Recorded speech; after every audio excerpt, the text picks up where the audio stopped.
Entre ajustes e oscilações, marca aí essa semana um mês de Eduardo Domingues no Atlético. E o que dizer desse trabalho em um mês? É claro que não é um passe de mágica que ele conseguiria montar a sua equipe base e nem mesmo conquistar vitórias em sequência. Natural esse processo que ele está vivendo. É fato que o time já tem mostrado dentro de campo uma certa evolução, sim. Algumas peças vêm jogando com ele nesses últimos jogos e tem surtido efeito. E uma outra coisa que a gente tem que levar em consideração, esse último jogo contra a equipe do Fluminense fora de casa, embora ainda não tenha tido o resultado positivo fora de casa, mostrou sim uma certa evolução. E agora o que é preciso fazer com essa oscilação que está acontecendo, mas também evolução? Criar resultados positivos. As equipes vão como um todo sofrer oscilações. A questão é, dá para poder, em meio a essas oscilações, conquistar vitórias? Tenho certeza que o torcedor atleticano espera por isso. E ele também, Eduardo Domingues, espera ver com que a equipe vá o quanto antes, conquistando as vitórias e aos poucos também tateando o elenco. Queria escutar de vocês, meninos, qual que é a sensação de vocês nesse um mês de trabalho do Eduardo Domingues. Eu vou ficando por aqui. Um grande abraço para vocês. Abraço, Amanda Buru, que tá aí falando então sobre esse um mês de Eduardo Domingues. Eu acho que tá ajeitando ainda, pensando, né? Já tentou 3 zagueiros, vendo aí agora o que consegue fazer com o retorno, né, dos jogadores. Tem a questão aí, para quem sabe jogar com 3 zagueiros, mas você não tinha zagueiros à disposição, falta qualidade pro elenco. Agora tem, quem sabe, a volta aí do Lianco, pode ser que consiga fazer alguma outra forma de jogar esse time do Atlético, mas também uma semana para ele testar justamente posicionamentos, formas de jogar, né, Wellington? Eu acredito que tá fazendo um bom trabalho no início aí, né, é verdade. O Barba. Daqui a pouco nós vamos trazer números, né, deste início de trabalho do Eduardo Domingues, porque se você olhar friamente, o Rafael, os números não são aquilo que o torcedor esperava, não. Mas é um início de trabalho, de reorganização do comando técnico e o Domingues vai ter muito trabalho pela frente. Pode trazer pra gente aí, vai lá. Vamos conferir os números aqui. O Galo, sob o comando de Eduardo Domingues, foram 6 jogos até aqui, 2 vitórias, 1 empate e 3 derrotas. Foram 2 gols marcados, 4 sofridos. O aproveitamento aí está de 38,9% até o momento. Foram 22 jogadores utilizados pelo treinador até aqui. Apenas 5 atuaram em todas as partidas, né? Esse é o problema desse calendário, né? Com muitos desfalques. E aí você vê, apenas 5 foram mantidos em todos os jogos. Então é a dificuldade que tem também o Domingues, mas também ele tem que ir testando, né, as peças nesse início para ver o que ele faz com esse time do Atlético, que empatou com o América 0-0, perdeu para o Cruzeiro de 1-0, venceu o Inter por 1-0, depois acabou sendo derrotado pelo Vitória na Bahia 2-0.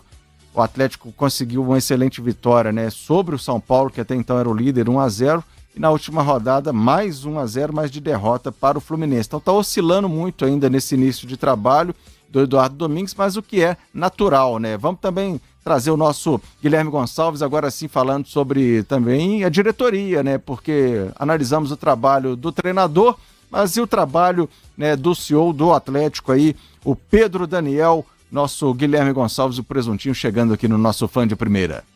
Amigos do Fã de Primeira, cara, eu quero falar sobre o trabalho de uma pessoa dentro do Galo, Pedro Daniel. Eu espero demais do Pedro Daniel. Ele lançou esse ideal do Atlético 2030, Galo 2030, enfim, que o Galo chegue até 2030 no patamar de primeira prateleira, que para ele hoje é composta por Palmeiras e Flamengo. Nas palavras dele, é composta por Palmeiras e Flamengo. E que a ideia é que em 2030 o Galo ocupe essa posição. Aqui fala o jornalista, antes de falar o jornalista que cobre o Atlético, fala o jornalista que já cobriu o Pedro Daniel em outro trabalho. O Pedro Daniel assume a gestão econômica do Flamengo em 2013, convidado pelo senhor Eduardo Bandeira de Melo. O Bandeira é a figura daquela chapa, o presidente, e ele convidou o senhor Pedro Daniel, que não trabalhava com futebol, para montar um projeto em 3 etapas de reconstrução financeira do até então time mais endividado do Brasil, o Flamengo. E eu pude acompanhar. Aquele Flamengo em 2013, pelo Pedro Daniel, começar uma reconstrução financeira, e vocês estão vendo o que o Flamengo é hoje. Eu sei que você é rival do Flamengo, atleticano, mas olhe para o que o Flamengo é hoje e veja se não é isso que você quer para o seu time em relação à construção. Ele pega aquele Flamengo em 2013. Em 2019 a gente viu a máquina que estava. Ele pega o Galo em 2026. Ele tá pedindo menos tempo. A gente tem que ter paciência. O rubro-negro esperou de 2013 até 2019 para viver as glórias. O Pedro Daniel tá pedindo em 2026 para que vocês esperem até 2030 para viver as glórias. A promessa dele é colocar o Galo na prateleira de Palmeiras e Flamengo. E falar para vocês, não é um fanfarrão. Não é um cartola, não é um dirigente das antigas, é uma fera de gestão. É uma fera, é o melhor profissional do Brasil em atividade nesse tipo de questão. A parte esportiva ele não tem tanto tato, mas em modelar gestão de negócio financeira, montar moldes de negócio econômico para um clube de futebol, eu acho que não há nenhum profissional no Brasil mais qualificado para o momento de crise que o Galo atravessa. Ele precisa da sua paciência, torcedor atleticano, e ele precisa da paciência da diretoria do Galo.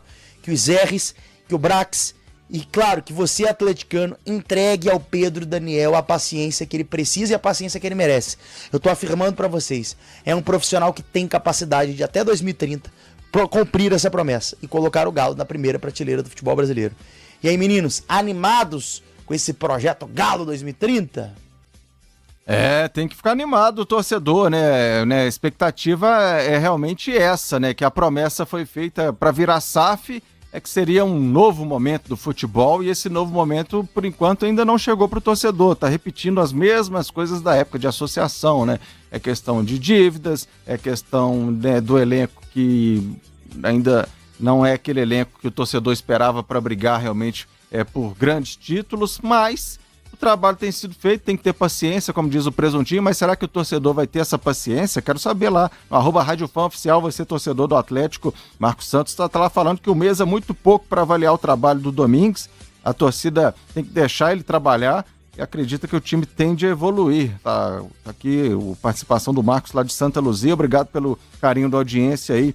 É isso, né? Tem que ter tempo também para o trabalho poder acontecer, né? Não é já de cara ficar também pegando no pé o tempo todo, porque aí o trabalho realmente não rende e a gente já viu que ficar trocando treinador não é solução para ninguém, né?